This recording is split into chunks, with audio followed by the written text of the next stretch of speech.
a couple of new things that have come out since last year, and we thought we'd just run through those a little bit. And then if you guys have any questions, we can deep dive into where we went with that and what sort of you guys want to hear more about. That's kind of the cool thing about this, and give you guys the opportunity to ask anything you want to myself or Oskar about the gear or the trips or anything we do on that sort of side. It's had actually a massive year, but three big things we sort of came out with this year is had the MA foils and the XPS wings.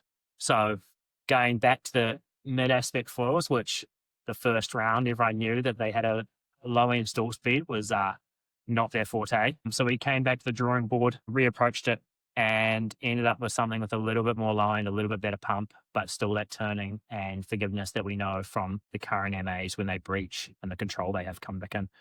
So this is a big project the guys worked through. Oh, Oskar, you're a big part of and that sort of thing of testing and making sure they had the pumping and connecting. Yeah. And the ability to, as we know, like HAs were massive, and those are still a very valid foil for their glide and efficiency, but we wanted something that could also have that pump, but could start racking through those tones. So that's where we went into the MA on that sort of side. If you want to run on anything more on the MA, what you're in there. Yeah. I mean, like you said, I think we were, my first prototype was probably 18 months prior to their release. So it was a mammoth project getting these ones out. I think where we are with development of foils at the moment is it's more probably of a marketing decision. Like ultimately you can make a foil almost do what it wants, like what you want with it.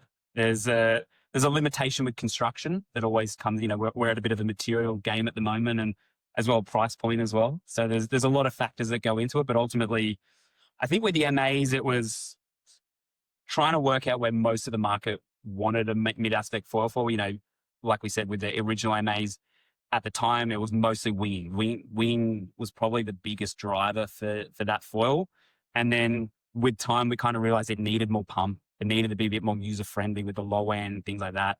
So we kind of really worked on that while still keeping that kind of surf rail-to-rail feel. And ultimately, I think, you look at the range, this is probably your highest performance foil in terms of surfing. And that was kind of the DNA that we kind of wanted to keep with it, but then still pump, glide, do all that sort of stuff. And we got asked questions earlier is how have our foils kind of evolved over time? When you look at our first range, and we started off with the HA V1 and then the MA V1 that came through too. And both of those had an extremely fast speed that we're trying to target. We tow at home a lot. That's our main core discipline. So it's winging as well, but towing was an easy way for us to test. We've got good brakes, we've got Raglan, we've got home just down the road. Like there is so many spots with power and energy. We get solid 8 foot plus at up to 20-second, 22-second period, which is cranking coming through. So we need foils that can handle the speed. And only over time has it been like, and that's why the HAs, the first ones went so fast. They were like, we need to be able to handle this. And pumping wasn't really the biggest thing we thought about. And then over time, the HAs came out that we realized, hey, we need something with that higher aspect allows us to get a pumping foil.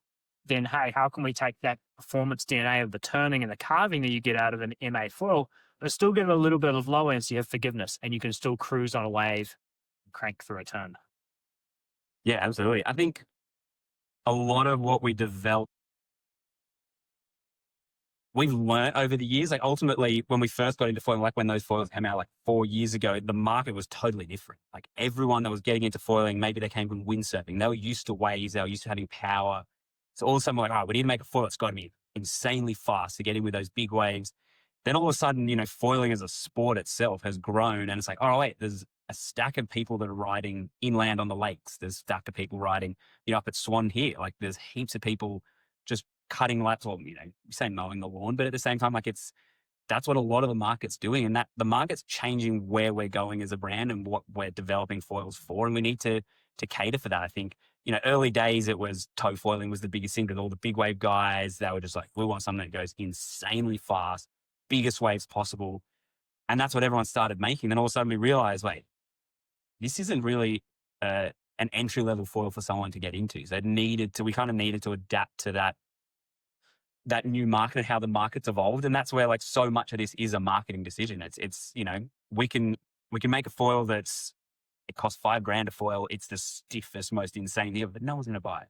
It's just not it's not a great marketing decision ultimately. And that's where we've kind of gone, all right, with this budget and on this sort of price point that people are starting, still able to evolve the sport, what can we develop at the stiffest, layups, all that sort of stuff, like the amount we're learning with that. And I think with these next foils that are coming out soon, it's like the amount the stiffness increases. That's probably one of the biggest, learning curves that we've had with that foil. And I think we're still learning ultimately. And that's where I think what we're writing now, like with Armstrong particularly, I've been a big fan. Like I bought them first up when I bought my first foil, and they've kind of stuck true to their products when they release it. They're confident that that'll be still relevant 2 years down the track. It's not just this like fast, cycle of just buy a foil, move on to the next, 6 months, buy a new one. And at the end of that 6 months, you're selling it for a third of the cost. And the aim is if it's still valid that 2 years down the track, it doesn't change. It doesn't need to. That was Army's thinking, is we want to test it enough in-house before we get to consumer market that you guys are testing it. We've tested it to the point that we know, hey, this is going to hold through. This is going to sit there. And it can keep going in that sort of sense. As much as we hate to say it, the messages online when people reach out and not complain, but, talk about their frustrations, like it does help us ultimately. Like if 50 people reach out and say, hey, really struggling with the MAs on this aspect, it gives us a perception of what the market's feeling. And you kind of look, all right, well, it's everyone, in Florida, really weak waves, really small. It does give us an idea, all right, our foils aren't performing in these particular conditions. And it does help us move forward. It's, like I said, it's a marketing decision. We need to know what the market feels. So message Aidan, tell them all your thoughts and feelings. Or Oskar. So then that was our big MA. It's gone epic. It's have a great complementary to the HA. We're still using the HAs for downwinding.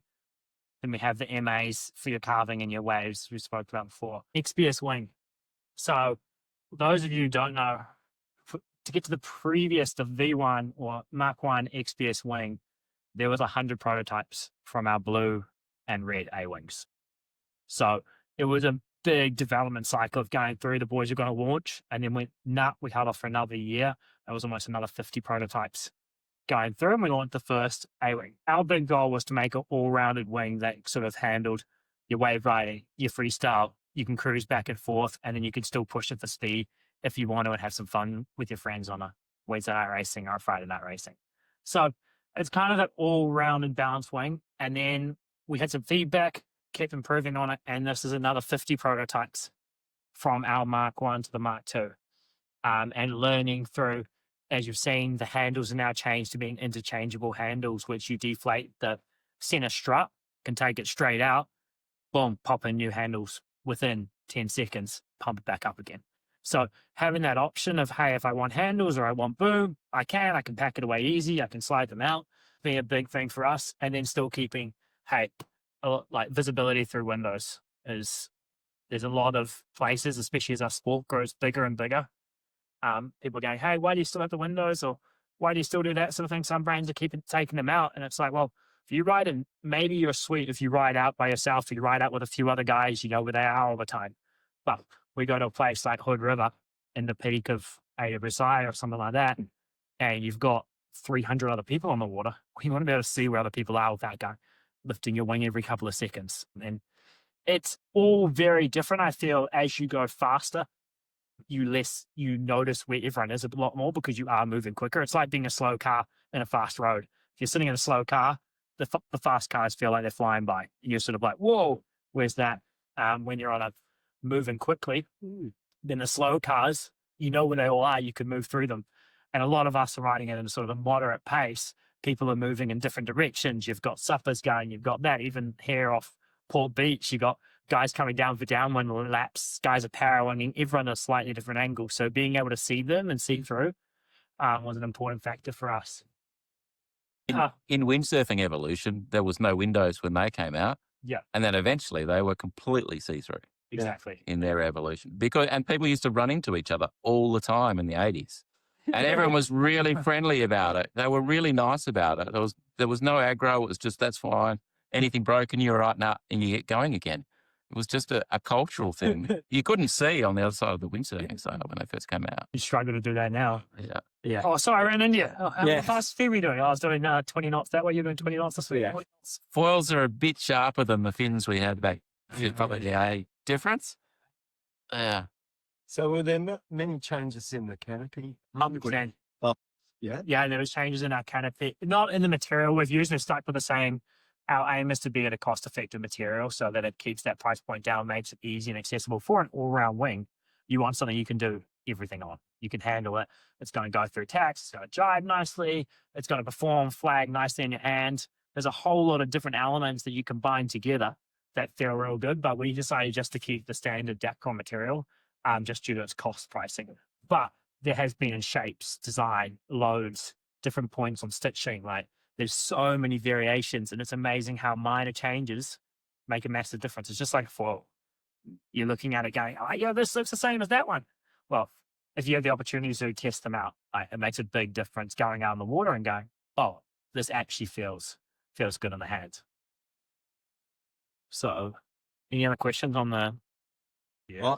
I'm amazed the XPS how it maintains its shape even with that material that you use. And I've gone through a few brands before I got on the XPS, and it's incredible how it didn't turn into Granny's knickers. Yes. But yeah, it's still got a shape. Still thick. Well, everybody. I had ozone, and they're going, oh, you got Granny's knickers out of here. Like that. That's the Leno, guys.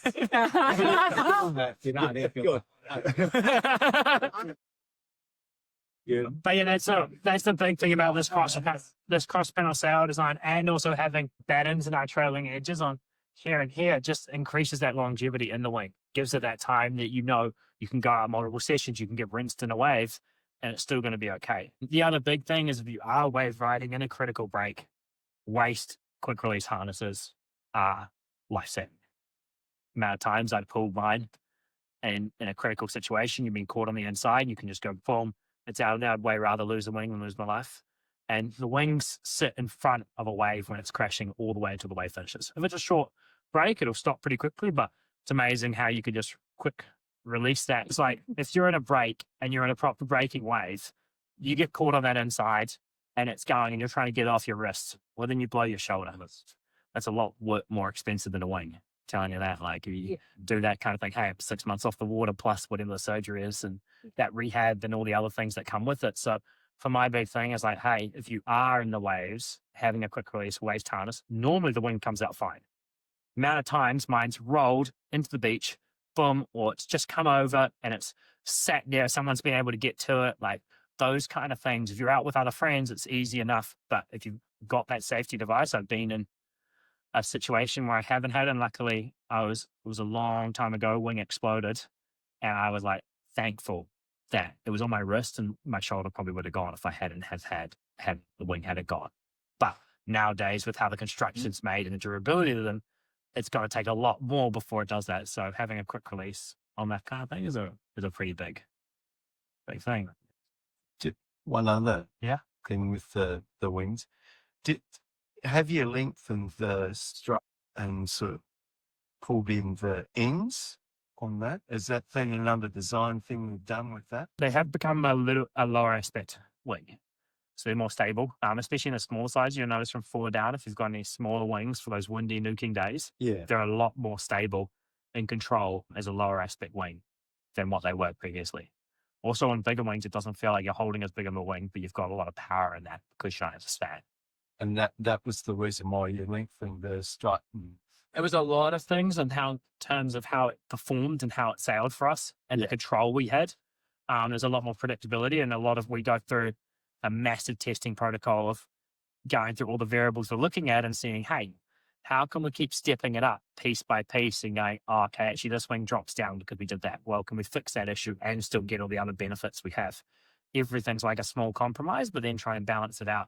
One of those was shrinking in those wingtips, extending the center strut. We got a more stable overall wing on that. We jump to next, tails. Tails, We can have surf tails. Yeah. Whole towns. Yeah.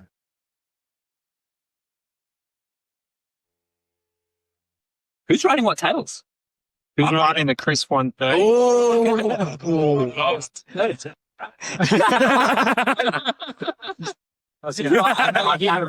Yeah. I heard you made some of these. Yeah, I make them. Yeah, here in Perth. I heard you made The green ones. Yeah. I've heard about it.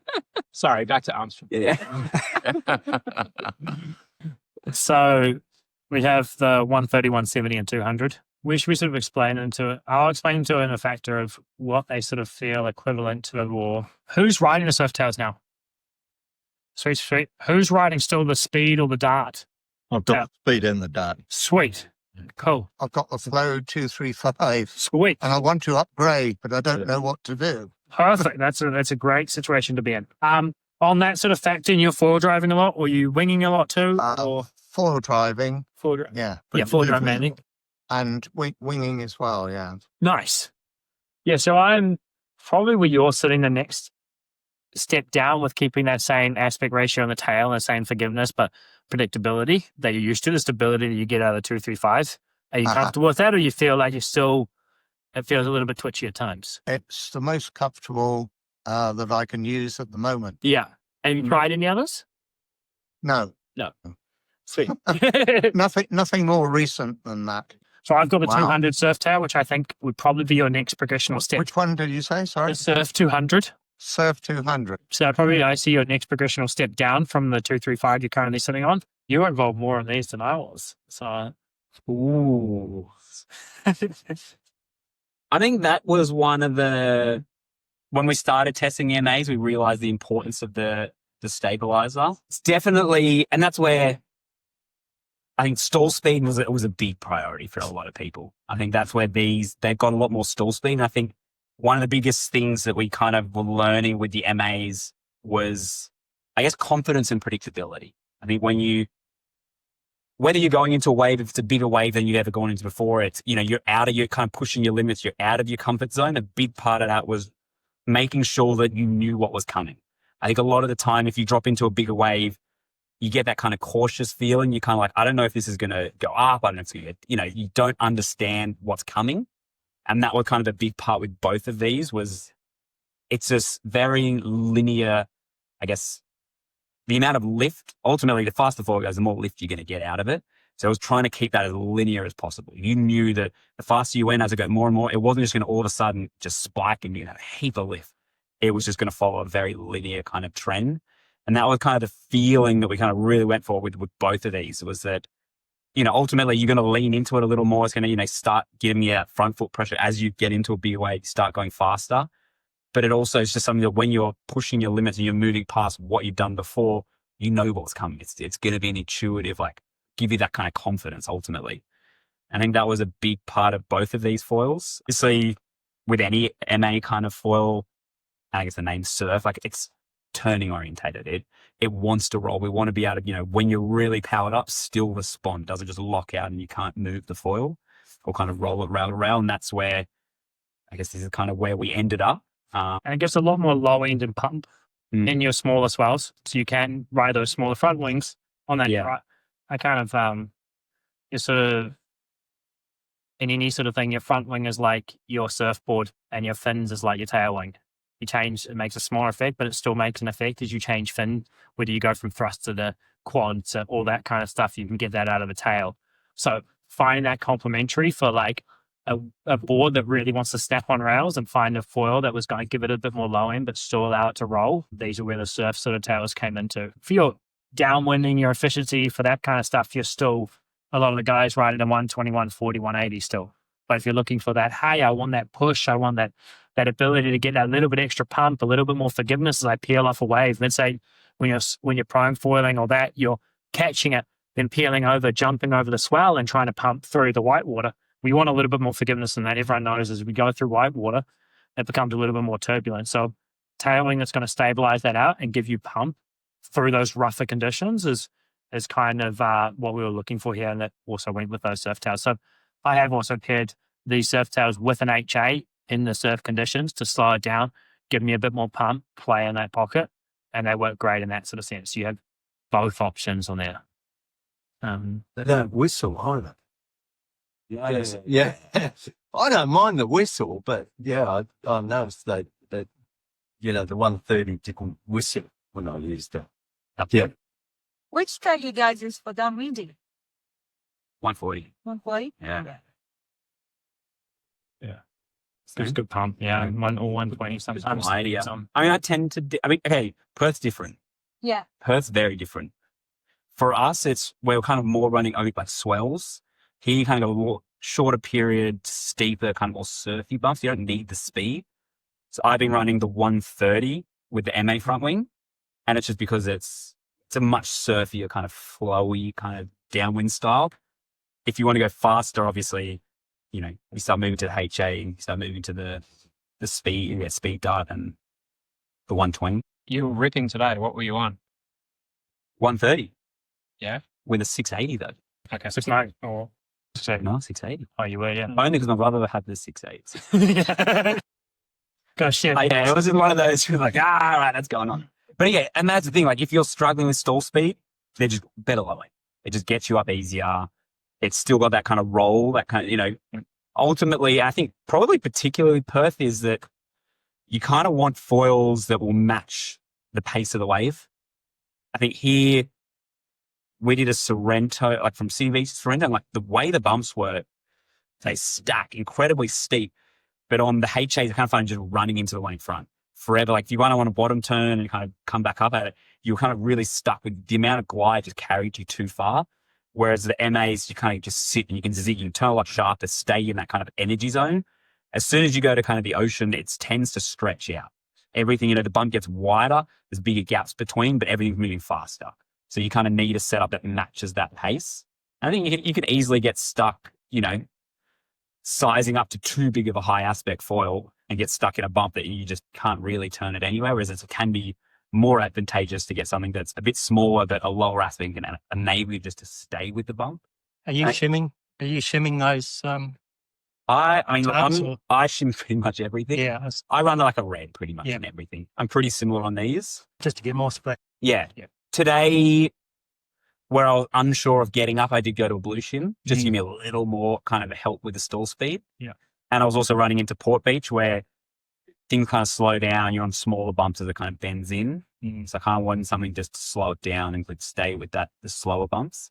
So, and I think that's a big part of dialing in your equipment, your gear, is understanding the conditions you have and what your kind of problems are really. And I think that's, you know, we tune, like I ride completely different setups here than I do at home and the same downwind run. So it's really just trying to work out what works with the pace of the energy that you have and what kind of conditions you're going out in. And that's kind of one of the trickier parts in foiling. There are many people that just message you, go like, what foil should I buy? And you're like, how much you weigh? Where are you riding? Well, there's so many. But that's the kind of, that's why I recommend if you like demo their gear as much as you can, because you can get on something and someone in Hawaii goes, mate, this is the best downwind foil I've ever ridden. And they're riding in huge open ocean swells. And you come here, it's a completely different animal. And that's where everyone, you know, will tune their gear differently for different locations. And it's not always, you know, one foil that works over here will work over there. So you guys have a very unique condition here. And I think for me anyway, I think the kind of mid aspects when it's a good windy day really suit because the bumps are tight, steep, and you can just stay with the energy source. As it gets lighter, I think, yeah. So we were both running a 690 yesterday. 690 yesterday, yeah. That was a Met cut run. Yeah. Cut down the secrets. So out of the UN range, the new MAs, what's been your biggest sell? What size? That's a tricky one. It depends, like location wise, change it, like skews it, skews it depending on.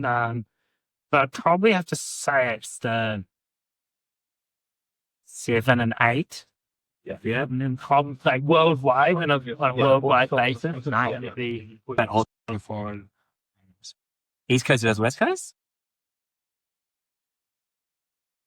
is you still got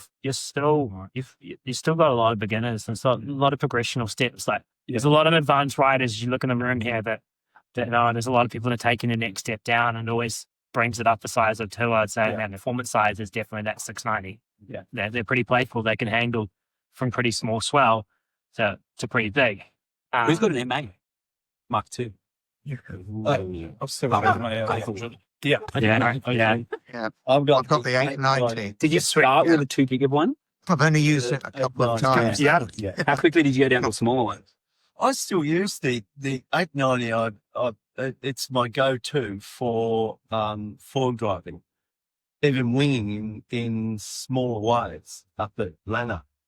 I go to the 890 and I think it's unreal. It's all different depending on how you ride, like the style you ride and the speed you ride and how fast you push it. Yeah. I watching Guy the other day, he was pushing 490 and then it was real light. He was on the 690 and he's not a small guy. He's in the 80 kg, sort of mid 80s. And he just likes to push, same as me, push foils fast, like to keep them moving, like to really be able to crank through them. They roll. You got to be a little bit more explosive on them. You've got to work to get them up a little bit harder. But once you're up, you can play at a faster speed. And if you keep them going that quick, they'll do what you want. But it's a very different thing if you come, a lot of us came from the MA 625. That was a very popular foil in the original MAs for advanced riders. MA 65, MA 800 was both allowed you to crank through turns. You could handle big faces. That's where sort of in that smaller, these now have more low end. People going to 690 all the way down to 490, being able to crank in that. Like we were down, I went around yesterday. I was on the four drive, you were on the power wing, and you were riding the 690 with a which tail? 130, and I was riding a 690 with a 180. And my big thing was just because I had the four drive when I push on the accelerator, it has less push through when you ride a slightly bigger tail. So that was my sort of thing on there. But yeah, we both were able to ride that same foil. Crank down went on 85 kgs. And it wasn't massive, it was probably waist high, but it could keep cranking at the same time. So to get the foil drive up on foil, I need a wave. yeah. So you didn't paddle it, because that's the big reason why I've stayed with the 890. It's just a bit easier. 100%. 890, you can get up on flat water, you can do all that sort of thing. 690 does drain my battery a bit quicker on all sort of sides, but it allows me to push a bit harder. And it's amazing how little that wave can still crank on it. Yeah. Once you've got it moving up on the foil, it's like, oh, sweet, dropping up, making big turns, using that entire face, and it's only a small wave. Yeah. But for me, when I get up on a 690, I turn on a wave, use it, give a couple of arm strokes, then get it like pretty much planing, stand up, go from there. Yeah. But I can't get it up on flat water pretty much. Yeah. Unless the battery's completely full for the first little bit, then I can. But Yeah. it drains the battery quite hard too. Whereas I'd rather use the wave as a bit of extra assistance, a few strokes, put less strain on it, get it up easier and save my battery so I can catch 5-6 more waves than using it to get up on flat. Cool. There we go. Integrated Mast. Last sort of product that's come out and has made a massive difference on the feeling and the ride on a four-wheel drive. A couple of the big things. First, massive one is your difference between when you put on the accelerator for the first time with the old or the units, without an integrated, it's a plastic unit on the outside. So you sometimes get a little bit of shift sideways. I found when you push the accelerator on an old unit, you can't feel it shaking your foot, not straight direct, but slightly to the side before it took off. And that's the prop engaging, plus also a little bit of flex in it is pushing it to the side. This now being integrated and locked in there, when you push the accelerator on, it's smooth and it just goes straight forward. So you get that propulsion straight. Few things. Why did we keep it at the leading edge? Well, the bigger thing with us was bringing this pod closer to the mast, so you got less torque as you took off. So if we pulled it back, we found there was marginal gains in efficiency of actually having it up here versus when you were on and off the controller, you found a lot less difference when that pod was integrated in there. Second thing is when you go through turns. I can go through turns and I barely notice the pod touching the water. A rail touch is 10 times worse than a pod touch, if there is still. And so I can come through fully crank. If the pod touches, I don't even notice it half the time. And that's one of the big things. 18.5, why did we go through there? We have 15 is in the shorter side of what the cable length for four-wheel drive, and then 20 is this sort of longer entry. We found since the pod doesn't make as much of a difference, having that little bit extra distance for when you're going over choppy stuff or things that aren't smooth makes a massive difference. So we went with 18 and a half, and it's gone extremely well. This and the E4 Mast as well, for teaching, for learning. I've got my dad up foiling. I've got my girlfriend's dad, all of them are foiling on the integrated mast at the E4 position just because it's effortless. Boom, jumps them up. They're able to get on the water something. They go, oh, this is sweet. Jumps into there. And you can use the same board you've currently got. Same board, same foils, all of that. You're just changing the mast, getting the four-wheel drive unit, and you're using it for, as I said yesterday, I did, what was that, 25K round maybe? Straight line, yeah. Straight line. 30. So maybe 30 if we start doing turn-ins. And I still had 30% left on a travel battery yesterday on that run. So it was just a full takeoff cruise on a 690, which is fun on that sort of side. Does anyone have any questions or anything they want to know about in terms of the front? What's next? That's a great question. What do you want next? Powering. Harrowing? Powering tipping. There's Yeah. I'm not getting any trouble. You can go for that one. Take that as a yes. there's always work on it. Like anything, as we say, our projects go for 12 to 18 to 2 years sometimes to really work on. We want to dial it in and make sure we're comfortable with where a product sits before we release something to you guys. It's not something we want to just release out because it's a new thing or it's something we know we put hours and time and doing that kind of stuff. So team's always working on these kind of things. But Who's working on it, Rob? pardon? Is Rob There's a team. I actually am not too far in depth in that sort of design side. So like as they say, they play. We learn other things. We do other stuff. It slowly comes over. Makes a process. So the trench boards next. I asked you earlier. Trench boards is a tricky one. I have tried a couple and tried without a couple. I personally ride an 865 mast normally. So with this being a 795, the battery unit gives me a little bit extra. Yeah. So it makes it an 865 mast length on, or like pretty close to it, comes about 84 with the box on top. Yep. So then I actually enjoy that with the pod, and I know the height I'm riding at because I ride the 865 all the time on everything else. The integrated makes a difference, but there's we'll see. That's probably the next project. But first off is getting these masts out there, so that we found that made a much bigger difference than what we got off a board. So started with this. Oskar, what size mast do you normally ride? 795, is it? 865. 865?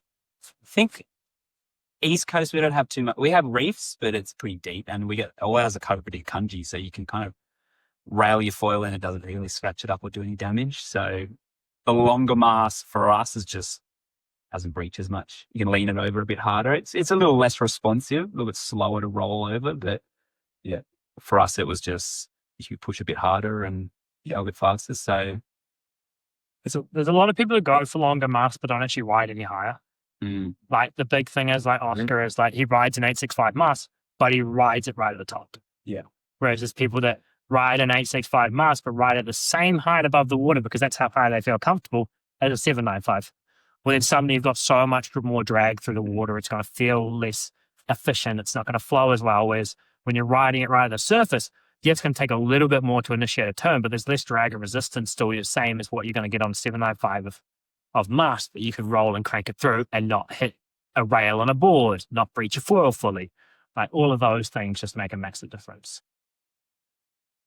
What can you tell us about what you were racing on, you and Axel, during race week? 17 AR, 520. Yes, 520 area. Nothing anyone would want to buy. Not in the sense that it's bad, in the sense that it's insanely fast and insanely efficient. At those sorts of ARs and that size, that's so small, it isn't something that you're just turning and cruising on. It wants to go straight and it wants to go fast. It taps into open ocean swell like nothing.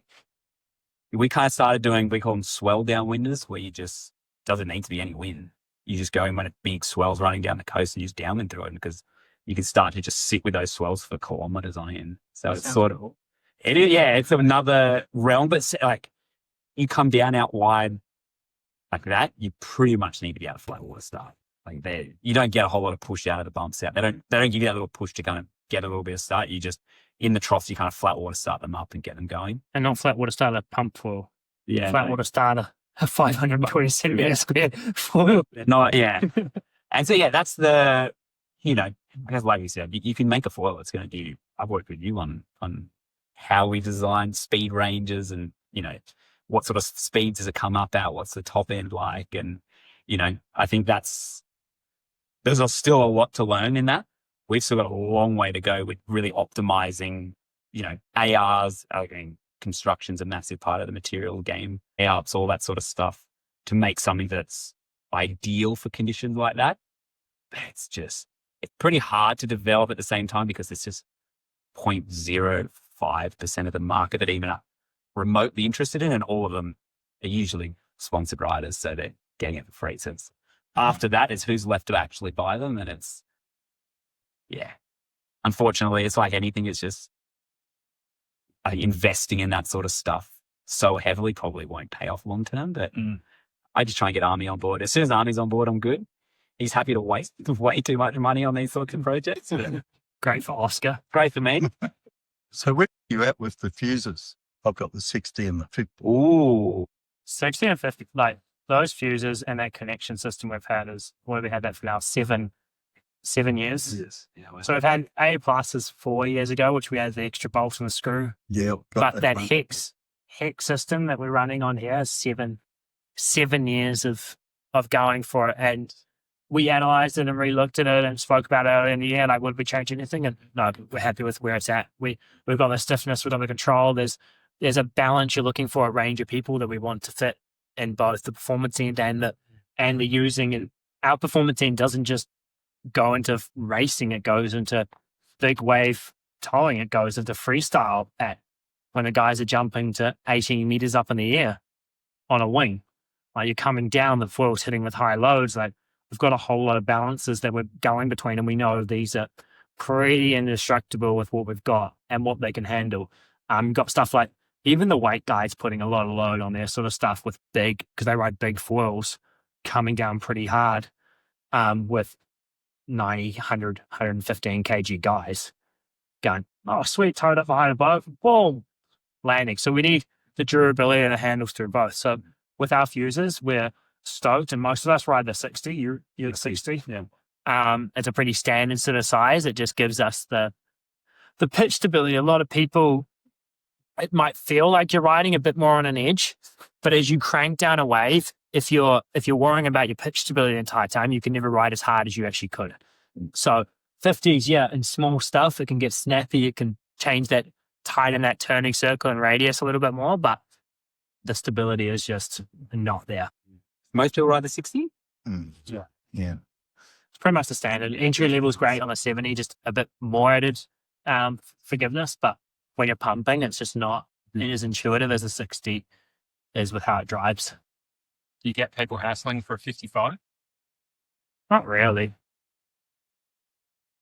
If you look at Oskar or someone, Oscar's like, I know, I was just thinking about that. 55, 56, 57, 58. But that's Oskar. It's every size and that kind of thing. So Have you tried 55? There's one in the alloy, isn't that 55? No, 65. 65. 65 and 75 we were Most people ask for longer, which is interesting. Yeah, right. Yeah. I don't know if that's a downwinding thing or more. I know the tow guys are all kind of wanting around 63 to 60 the batch. I had very few that have come for the shorter. Okay. I've tried shorter. I've tried 55.7. Don't ask me why that number came out. That was all on me, but same thing. I think with a lot of these foils, you know, how they're placed relative to the leading edge really changed the pitch stability. And I think you get a lot more pitch stability out of the front foil than we're kind of used to. And I kind of, you know, changing to that, you know, even to the that 55.7 versus the 60 with the same front foil. It wasn't like with the older foil, like with the old MAs, like especially the MA 625. It was big changes when you started running different length fuses. Whereas then now, especially like lower end foils have a little bit more front foot pressure, a little bit more push. A lot of that kind of pitch stability is coming from the front foil. So that kind of rear section has less influence. That's where these kind of came in. They were like a little bit liftier tailwind, kind of gave you that kind of balance. You could tune it a little, like if you have something that's a little more push and then you start really playing with the angle, that really changed that pitch sensitivity. So I think the realistic side is you probably need to, you could start changing all those lengths. I think, the 50 to a 60 is a big change. Yeah. I think most people have been happy with the 60, and we've been able to achieve or change a lot of that sensitivity in the pitch with the tails more so than just the lengths. But I think it also gets confusing when you get Too many options. becomes that kind of part. So all we get to do is make a tail that sits a bit further back on, say, the 600. Yeah. Something like that. Yeah. So just make that centre section a little bit longer. Yeah, a little bit longer. And just pushes the tail back. Yeah. So what share of the market would Armstrong have? When I open those foiling magazines like that, there's all these brands for foils that I've never even seen or heard. Yeah. And there's a lot of small brands and different places and they just appear. And growing and we've been growing strong and it's been really cool to see, and we've kept pushing. That's the biggest thing is you can look into it and it's the numbers and all that kind of stuff, but our bigger thing is just to keep making foils that open up all the different markets. So that's the big thing is you could look in one, you go, hey, winging, it's this brand, this is this brand. Like it all depends on what discipline there are. Certain niches, like anything, is we're just trying to keep that, hey, as we tap into niches, but keep that all roundness that you can run on that sort of side. So Is it exploding in Europe? foiling. It's global. It's a global thing, from inland to lakes to ocean to pretty much everywhere. People it's easy and accessible. That's the big thing is foiling is suddenly you don't need as much wind. And it's portable. Oh, yeah. And some of us here, we get lucky. We get good swell. We get good wind all the time. We go, it's 7 to 10 knots. We're not going out. Other people go, 7 to 10 knots. Let's go. And it's all relative to what we're used to. If you get, as you guys do, same as Maui. You go to Maui and stuff, and they call it Maui glass, and it's still 18 knots. Just everyone's used to 30 to 40. And no one's on the water. If you've come home from a holiday for your first time and you look out and you go, that place is quiet. It's 18 knots, perfect peachy conditions for anywhere else in the world. It's empty. And that's the kind of thing of like what conditions you get used to. Same thing in Hood. Like they have good conditions all the time. It's hard to go to other places. So, but no, we just continue to grow. Aim is just to keep making products that suit the different markets that we explore and figure out, hey, as we've tapped into with MAs, the integrated mast with the XPS wings, it's just keeping it going. Hey, who can we make that? And then as we go along, making more specific products for specific locations. And Aidan, apart from the forward thing, everything's happening with other force design, but it's been around for a while. The mid-lengths seem to be sort of tapping into a whole different thing, don't they? Oh, and the mid-lengths are still going extremely strong. Yeah. Just like opening up, earlier takeoff speed.